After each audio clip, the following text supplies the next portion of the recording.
Right, can you see that? Has it flashed up to say that we're starting Yep. to record? Is that okay? Yeah. Good. Right. Hopefully that continues then. Or else I'll be on the phone again. Right.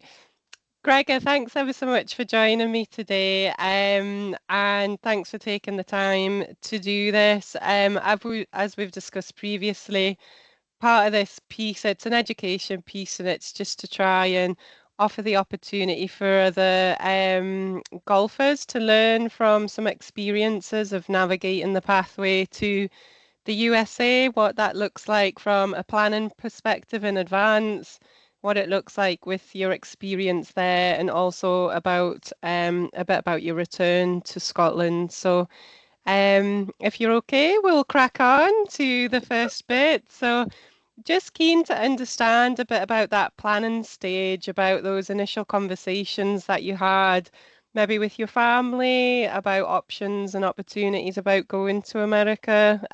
What did that look like, and how did you go about doing that?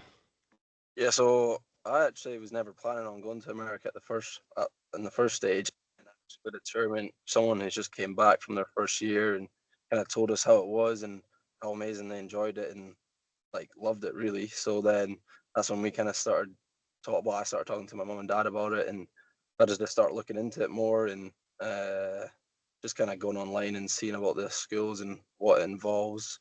Talking to older guys in the Scottish golf team that have been over there and were still there, and just understanding what it was like mixing between school and golf. And that's kind of how it started for me, just learning about it from other people. And then yeah, from there we could just kind of started started talking to, because I've had a couple of messages from colleges but never really responded or never really said anything. So then after that we kind of started replying back and Yeah, just seeing what options were for going out there.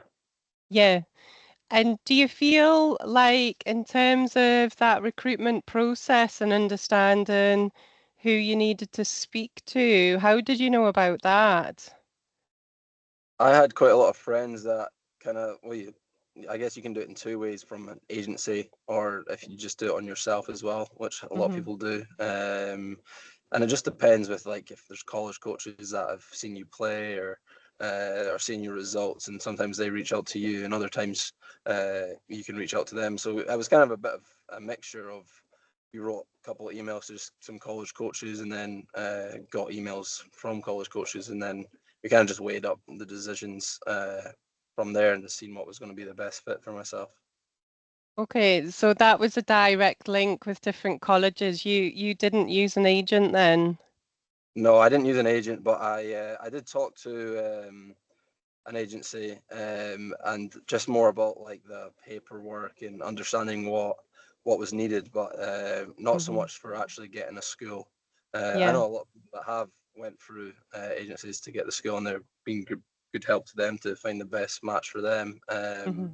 But yeah, not for getting actually the school itself. No, I didn't use them. Just talk to them and ask them questions what I needed to know about pretty much all the form filling stuff and the visas and all that kind of stuff. Yeah.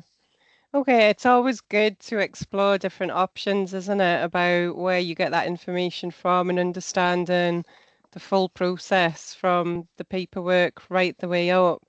Um, In terms of that, then, because linked to the NCAA, the body that governs all the colleges in America from that kind of sporting perspective, because you hadn't planned on going to America, was the stuff that you then had to do academically in order to be eligible with the NCAA? So yeah, well, with the NCAA, I didn't have the best grades in high school, so I had to go to junior college first. So that's where Hmm. I went out to college in America.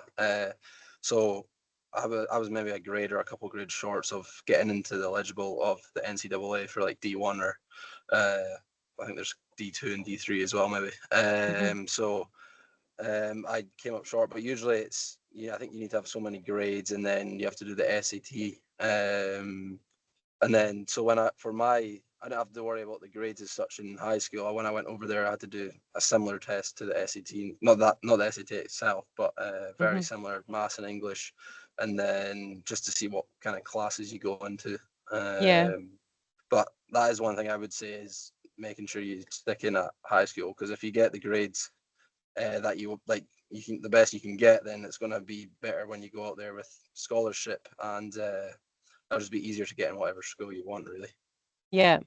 That's really good advice. And from that, it's good to explore the NCAA, isn't it, to understand what those eligibility requirements are from an academic standpoint, because the American system's a wee bit different to the British system. So it's always good to recognize that. And also just circling back to your previous point there, good to recognize that yep, there's division one, two, three. Three, there's no access to scholarships. And then obviously you've got the junior division as well, but the junior division still plays within D2 and D1 sometimes for competition, doesn't it? So Yeah, in terms of that competition and the exposure to that level of competition, you still get that opportunity, don't you? yeah, definitely. We got to most of our events were against other junior colleges, but we got in 2, 3 events against other D1 players, and it's an amazing Yeah. experience for us to getting to playing them when you're in a junior college. Yeah. Okay. Thanks, Gregor.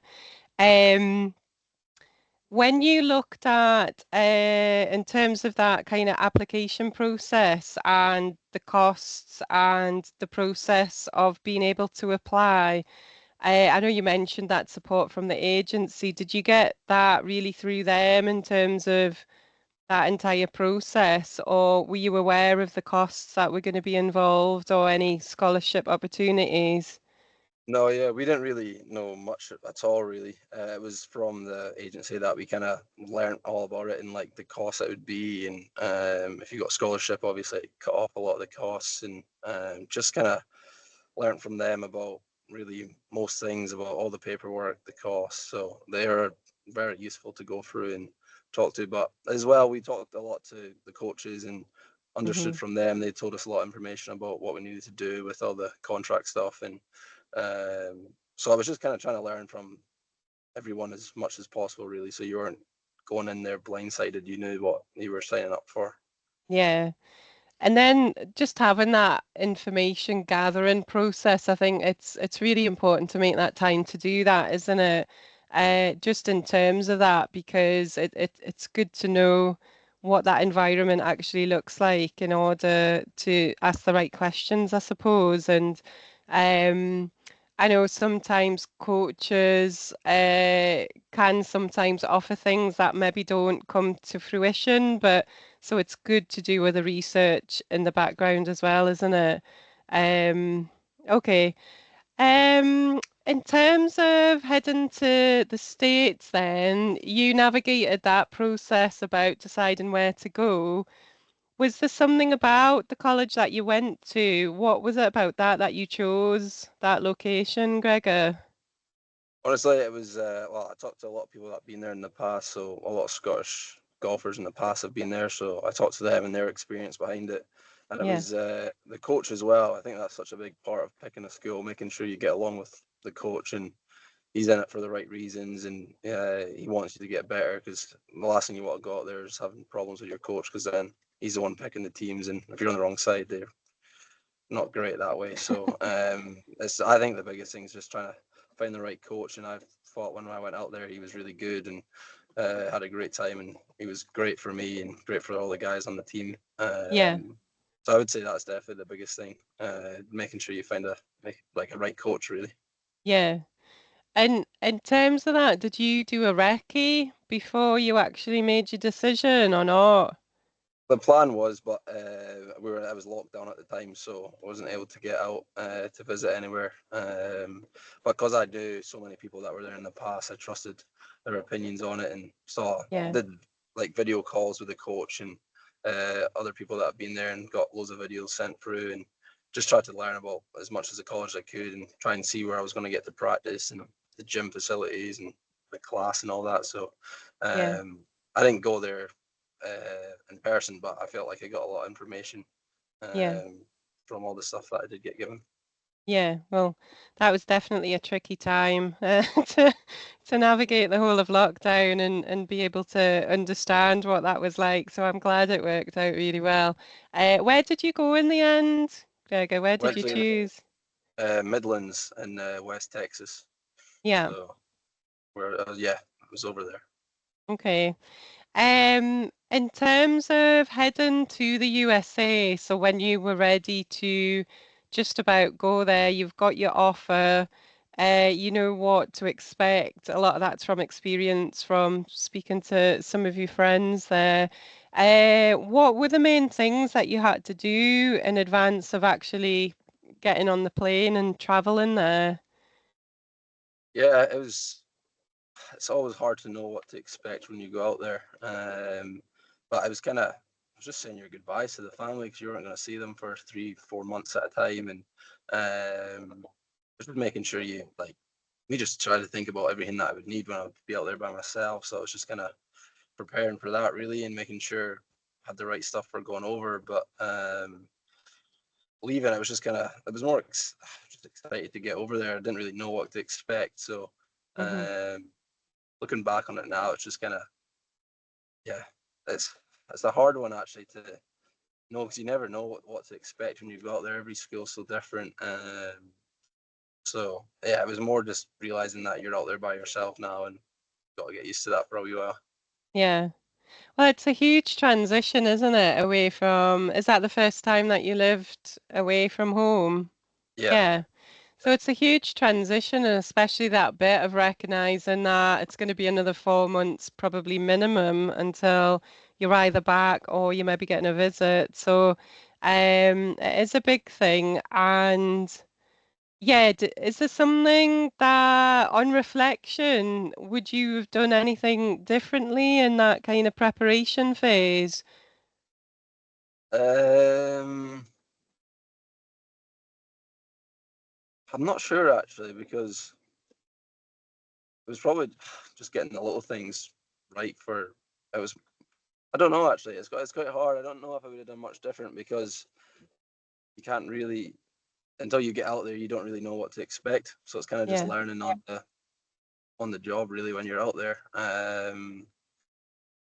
But yeah, it's kind of just it's more when you get out there, I guess, just getting the little things right for your apartment and where you're staying and all yeah, that. I would have been but more on top of it, knowing it after I was like a weekend and I'm like, oh, I need this, I need that, kind of thing. But or before leaving, I don't know how much more I could have done. It was more just kind of getting in the mind frame that you're going out there and going to be out there by yourself. And obviously, if your team there, and I had an amazing team, so I was very lucky in that sense. So I felt very very at home anyway because it felt such a good friendly and family group that I had. So yeah. I was And quite lucky. well, I'm kind of fancying packing my bags now, Gregor. It sounds quite Yeah. exciting. Um, in terms of just that, what that face-to-face piece looks like you say, it doesn't really matter where you go, if it's America, if it's in Portugal, if it's down south in England, or even away somewhere in Scotland. It's that whole transition piece, isn't it? About it's experiential. Nobody can tell you how to do it, or you can't just read a book and it's fine. You kind of have to go through it step by step. And when you got there, was there certain things put in place? So, like, did you have to get a social security number, and did you have travel insurance, stuff like that? What were some of those kinds of logistical things that happened? Yeah, it was. You kind of again. I was lucky. My mum helped me out with a lot of that stuff before we went out. So I guess that's probably what the phase of before going out, making sure that going back to the start with the contract stuff and just making sure you understand exactly what you need, Hmm. and just making sure you have everything. And when you go out there, you're not like, oh, I needed this, like, or anything like that. And just making sure you're on top of that before you go out. Hmm. And that's just speaking to your coaches and other like players, or if you're talking to an agency, just understanding exactly what you needed. Yeah. And we kind of got that information from the agency and from the coach exactly what we needed, and I was lucky with my mum. She helped me out with a lot of that stuff before going. Yeah. And with the college, do they provide medical insurance as being part of the program, or did you have to get that yourself? The college, my college did. I'm pretty sure most colleges do Yeah. have that. So in that sense, if something did go wrong or get injured, they covered it all. And well, unfortunately, I did get injured when I was over there, so they helped out massively with all that. But you don't have to worry about the costs. Yeah. Yeah, I think it's important for everyone just to recognise that there's no NHS over in America, and it's a very different system to navigate, isn't it? So it's good to know that the colleges have got process in place in terms of being part of their program. That's, yeah, Sorry, it's a go good on. question to. It's a good question to ask when you are having them first initial chats with your coaches and colleges to make sure that that's in place if something did go wrong, and making sure you understand everything that involves going out there and making sure you're fine to go out there if something does go wrong. You're going to be covered. Yeah, it's good to know. Um, Just going back a little bit to some of that experiential stuff that you were talking about, was the skills that you learned when you were there, or like around independent living, around washing and ironing and doing a shop, or did you have a meal card? What was that like, just looking after yourself? Yeah, well, very different lifestyle change, kind of. Yeah, I was lucky that I had I had a meal plan at the college, so I would have breakfast, lunch, and dinner there if I wanted it. But yeah, just everything to do with your time management and understanding when to be on time for stuff was actually crucial. And even practicing at like after practice, you've only maybe got 3 4 hours to so understanding not just to go out and when you're home and you're finished with school, you've kind of got all day to just do what you want and practice. But when you're over there, you've got such a small time, you need to focus and make it as productive as possible. So yeah, time management was a huge thing. Learning that pretty quickly. That I needed to be on top of that. Hmm. And then yeah, with you learn to do all your washing and everything, to do all that for me. So when I went out there, it was a big shock, and even just getting the little things for your apartment that you need day to day basis, and making sure that your room stays kind of clean. So it was definitely a big change. Yeah. Well, hopefully you've carried that on, Gregor. Right there, anyway. Good. In terms of that piece that you mentioned about time management, how did you manage the balance of the academic stuff? And we'll go on to golf in a little bit to get a bit of a flavour of what the program was like. But was the people there to support you with academic studies? And if you, for example, if you fell behind a little bit with any of your projects or any of your subjects, was there someone there to help? And second question was also, do you have to choose a specific degree course when you first go out there? Yeah, so yeah, there is tutors and stuff out there that if you do struggle, and at my school anyway, there was people to help, and the teachers that I had were all great, and they understood that we travelled a lot. So um, sometimes if they were nice, they would give us some extra time to do it, and it was really just making sure you stayed on top of it and balanced that out well. And if you that was probably the biggest thing, because I would never say the work was crazy difficult. It was just there was quite a lot, and you just had to make sure you stayed on top of it. And if you didn't fall behind, you would be absolutely fine. That's how I found. And I struggled a little bit when I first went out because I took a gap year before I went, so I wasn't used to doing all of it again. So it was just making sure I was getting in the right routine of things. Hmm.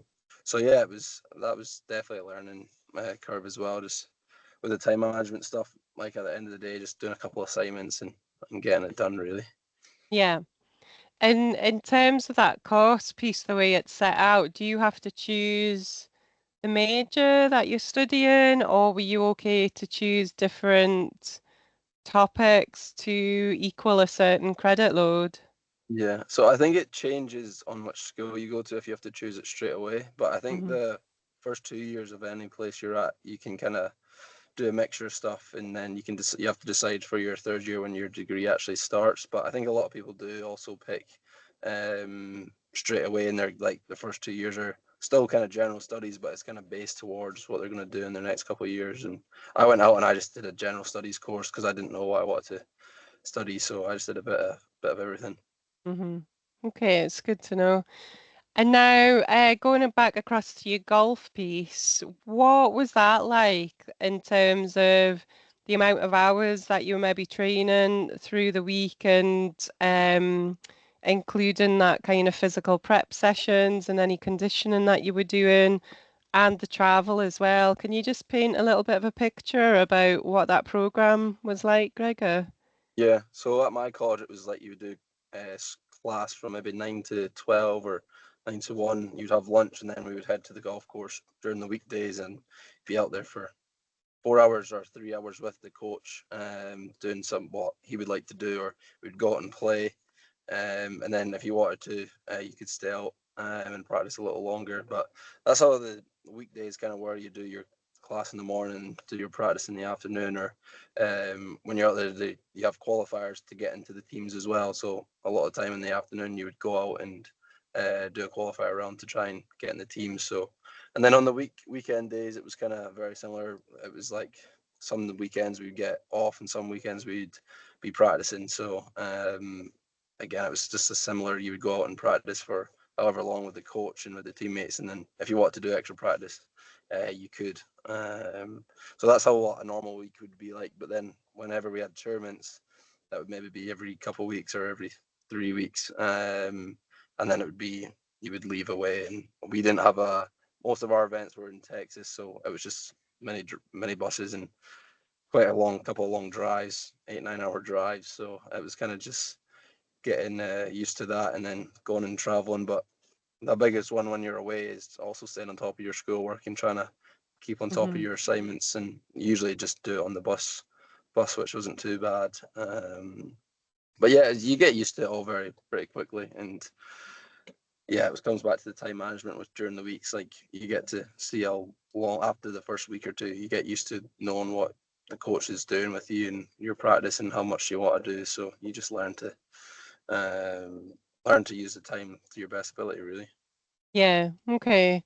And on your program, was it a mix of people from different countries, or was it generally quite a lot of people from the USA there, or what did that look like? Well, I was quite lucky actually. We had a team of 12, and it was actually 6 Americans and 6 internationals. So there's guys from Scotland, England, Australia, South Africa, and France, and then there are other guys were from America and one Mexico guy. So it was a great culture in the group actually. So we had always something to talk about because everyone's from somewhere else in the world. So it was Yeah. pretty cool that everybody came together and played, and we had a great team and did really well together. Yeah, it really does sound good. Um, in terms of your time when you were there, I know you mentioned that there was a time that you had to deal with an injury. Was there enough support offered for you? And were there any other challenges that you came across? And how did you deal with that? Yeah, there was a good amount of support there. We had a medical staff, and there was like a physio there, so I was in there most days when I did get injured, and got great support and great help. And again, with getting scans, I got an injury on my ankle, so going in and getting scans, everything was covered, and they would help out with that. So I was supported that way, which was great. And it was obviously just a tough time because I was playing golf throughout the whole fall season, then coming back into the spring, getting to play the first couple, but then being injured and having to sit home when the other guys were away. It was just tough mentally being at the school, having to do schoolwork, and then not getting to play golf. You're just trying to do recovery, so it was that was difficult. But it's just like any other injury, really. You just have to kind of get the rehab done and try and move on, really. hmm Okay. It sounds like there is people available, and I know you mentioned it was a tough time. If it was that you wanted additional support, was there any kind of counseling services or kind of holistic support that you could link into at all, Gregor? I'm not actually too sure. I never did anything like that. I never actually asked, so I'm not actually 100% sure. But I think there is, depending on the school as well, there is you can get that if you want it. Again, it's probably just a question you would ask when you're first talking to them. Yeah, okay, that's really good to know. Okay, so in terms of the costs, I'm aware that you already knew what that was going to look like. I'm wondering, in terms of your return to the UK, either Christmas or kind of summertime, was there anything there that you hadn't planned for, and then it was just a little bit different to what you were expecting, or did you know what you were coming back to in terms of picking up with Scottish golf again or different tournaments over here? Did you do a bit of planning when you were in America before you came back? Well, for in the summer, it was a bit different for me because I was injured and I didn't get to play much when I came back. But yeah, Hmm. me and my dad would call, and we were before I did get injured. It was like kind of just planning for the events in the summer, really. Hmm. Um, so that was probably just the biggest thing, making sure you knew what you were doing when you were coming home. But in the sense of actually coming home, no, it was like it was weird. You got so close to all the guys over there, and you want to stay out there with them, but at the same time, you're excited to get back and see your family and friends from back home Hmm. as well. Yeah. And are you still in touch with any of the people that were on your course or that you played golf with, Gregor? Yeah, still talk to most of them every week, really. So still really close friends with a lot of them, some more than others, but yeah, still keep in touch with them all, which is Yeah. nice. It does sound good, and out with the whole golf experience, it sounds like it's been really a positive experience for your social development as well as a young person too. So that's great to know that you're still in touch with them.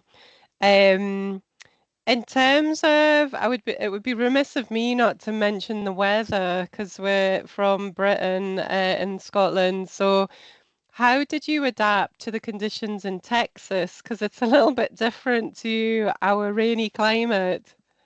Yeah. Well, the first week was definitely. It was when we went out there. It was high 30s and high 30. Yeah, it was plus 35 degrees when I first went out. So it was Mm. very different.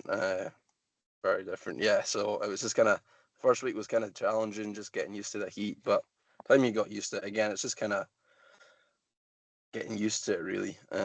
Understand that the first thing you did when I wake up, it was always shorts and t-shirt, just get your sun cream on, making sure you're fine over there. But it was just, yeah, it was great to be honest. You never had to worry about really the bad weather where I was, so I was just get up and then enjoy the sun really. So, but yeah, it was definitely at first it was difficult because it was just so much warmer and just getting used to it on the golf course as well, having to drink a lot more and making sure you reapply your sun cream and stuff. So, Yeah. in that sense, it was a little different. Yeah. Yeah, and I guess that also sets you up for either warm weather training, which you had a little bit of experience of, but also just navigating different competitions around the world and understanding that the climate can play such a huge part in your performance and having those plans in advance around hydration and looking after your skin as well. That's super important. And yeah, it's good to know. And yeah, very, very different climate to what we're used to. So I'm glad it seems to have adapted really well. Um, in terms of that piece around coming to the end of your course, I know you made a few decisions there. Were you wanting to carry on studying, or did you finish after that first year? What did that look like? Yeah, I ended up finishing after the first year. It was all kind of went up in the air a little bit with that injury. So I came home and I was still injured, and the rehab just took a bit longer than I thought. So if I was going out there, I would have still been injured, and I would have just been doing schoolwork. So it kind of just it all added up really, and it was just I loved it out there. So I would have definitely stayed if it wasn't for the injury. But yeah, I think it just built up after I was injured, and I was just doing schoolwork, and I was like, it was just, yeah, it was a bit of a strange time at the time. But yeah, I would have definitely stayed out there if I could have. But at the time, I thought it was best to come home, get my rehab done with my ankle, and just decided to stay home. But yeah, I loved the experience of it all, and I would have never like not went. It was great. Yeah. And I remember speaking to you, Gregory, at that time, and part of that decision was also around the fact that the people that you'd connected with and were really close to weren't then going to be part of that program because I think they were graduating towards the next part of their kind of education journey. So it would have been a bit different in terms of your experience, wouldn't it, if you had gone back and Yeah, continued? I think there was maybe 3 or 4 of us that would have stayed, and then there was about 8 guys that were leaving. So a lot of them 8 guys that were leaving were probably more of my closer friends. A couple of the guys that were staying were still uh, very close to. But I think it kind of all built up, and I kind of just made the decision to just stay home. But yeah, it was one of them that I was in two minds, and I just went with the one to stay home. Okay. And how's that been? Have you found that actually playing golf linked to Scottish golf, has that been okay in terms of how your golf's been progressing? In the sense of how it's been since came back from America. Yeah. Uh, yeah, no, it's definitely amazing learning experience going out there, just playing out in the heat, and it's so different out there. Coming back home and you're in the wind and the rain. But even just from going away to South Africa with the Scottish team, like it's very similar to out in America, warm, and kind of the ball's going far. So it's a great experience going out to America and just playing different courses so you can learn to adapt wherever you are in the world, really. Yeah. So yeah, it was definitely just a great experience for my golf game. Yeah. And is there anything about that whole like just being in those facilities that you had at the college? Did that help support your golf to develop? Yeah, definitely. I think it was being around the team as well. Like you're playing against guys every day, and there's a good group. It's like competitive, but it's also good fun, and everyone wants to get better, so you're always challenging each other. And we had great facilities out there with good putting green, short game areas, and good places to go practice and play. So it was just a good environment to get better at golf, really. Yeah. And was everything on the one campus, Gregor? Did you have to travel to get to the course or to get to the area that you were using, or was it all just there? Everything was within a mile or two. So we did use cars, but because there was loads of guys on our team with cars, we just kind of used you worked with them, and they kind of took us everywhere we needed to. That was another question we asked our coach before I went, if I would need a car or anything, and because there's always a lot of Americans at the schools, they usually have cars and they can take you where you need to go, really. So I never had to worry about getting a car or anything. So and the campus part of it, I was where my dorms were. I could just walk to all my classes and to the gym and stuff. So it was only Mhm. like a not even a 5 minute drive to the golf courses. So it was Yeah. perfect. It's good to hear that, and I think it's good for people to explore, isn't it? To understand the setup of the campus and any travel that's going to be required. Would you recommend that people had a driving license before they head out to the US? Yeah, I would say so. I guess, I guess it doesn't matter too much unless you're looking to get a car. And I guess it's maybe different if you're there for 4 years and you kind of want your own car to do whatever you want, really. But I wouldn't say you need it, because everyone's out there. A lot of a lot of the team can drive, so they can take you where you need to go. And most of the time, it's just to the golf course and back, or if we went out for dinner on the occasion, there's enough people to drive us everywhere. So it's more if you want to have your own car, but that's a decision. If that's what you want, then yeah, obviously you need a driver license. Yeah, okay, it's good to know. And in terms of yourself, sometimes athletes can get derailed by loneliness or by homesickness? I know you've already mentioned that relationship with your coach was a really positive one, and so the other one is sometimes a clash with a coach can be something that could really impact the experience. Was there a time initially that you felt a bit homesick, or were you quite lonely? And how did you deal with that if you experienced that? Yeah, I would definitely say maybe a little bit homesick at the start, or a little bit throughout the whole time I was there. But I was quite nice with I'll call my mum and dad at least once a week, or probably more than that to be honest, and just chatting to them and talking to my other families and friends from back home. But I was lucky with the team I had. I felt in such a nice space, and I was with them every day and every night. We were always hanging out, so playing ping pong at night. So I never felt like it was a time where I was like in my room, like, oh, what am I doing over here? I was very lucky in that sense with having a good teammate, and I was over with one of my friends that I knew before, even going to college. So I was in a nice spot for going over there. So, but yeah, I was just staying in touch with everyone from back home, really, if I ever did feel like that. Yeah.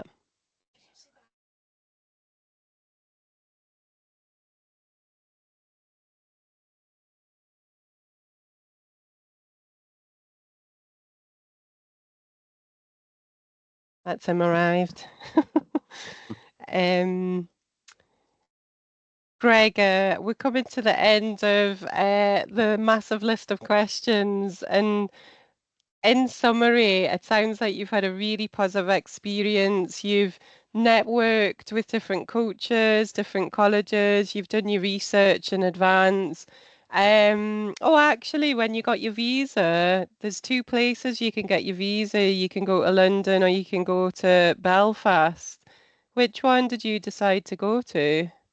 I went down to London to get mine, and it's just you go down there, you sit in a queue for probably about 30, 40 minutes, and then you go in, and it's not too bad actually. They ask you a couple of questions, um, and then you get your visa. So it's not too bad, but it's just making sure you book your appointment in plenty of time because it does take a couple of weeks to get it all sent up with your passport.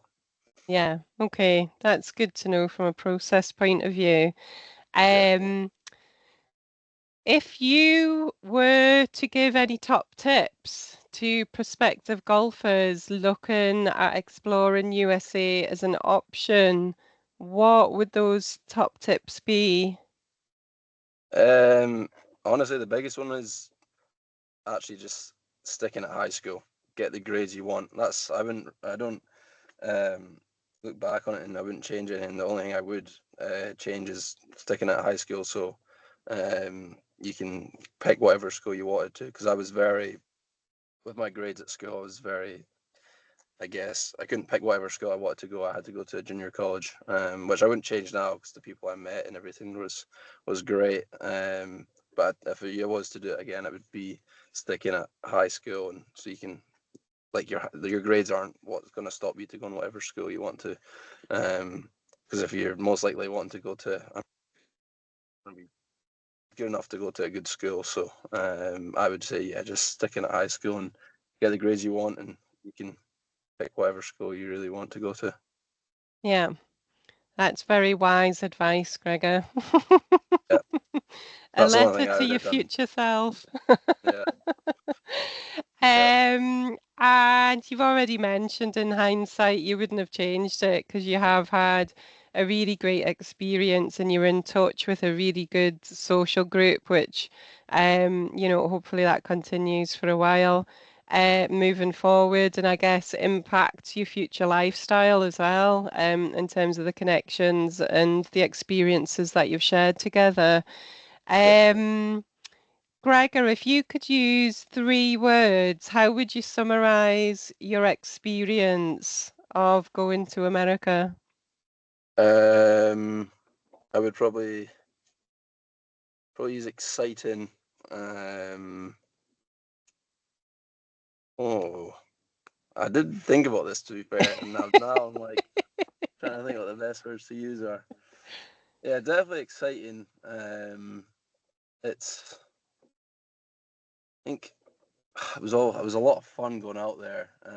It was difficult in some points, just getting used to the whole thing. I would probably use, yeah, I don't know if difficult's a word, but kind of like that, just going out there and understanding what needs to be done really when you go out there, because it's such a big different lifestyle change. I would use the word change actually, because it is a very different lifestyle change. Yeah, But don't know if that's good enough, but yeah. yeah, definitely. So change, exciting, and one more. And I'll say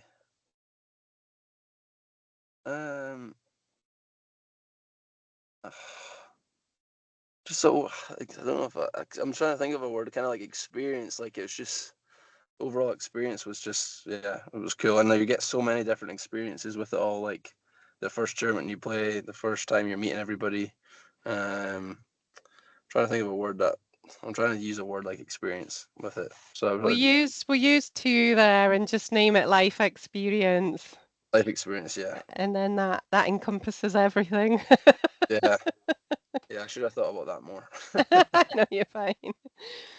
Gregor, thanks ever so much for taking the time to speak to me today. And I'm sure whoever ends up learning from your experience will definitely benefit. There's some amazing highlights from your journey there, and lots that people can learn from in terms of that preparation phase, but also how to navigate your time there with your academic studies, and also with the pressures around competing for your place on the team and then performing in the competition for the college as well. So great to understand a bit about your journey, and thanks ever so much for taking the time.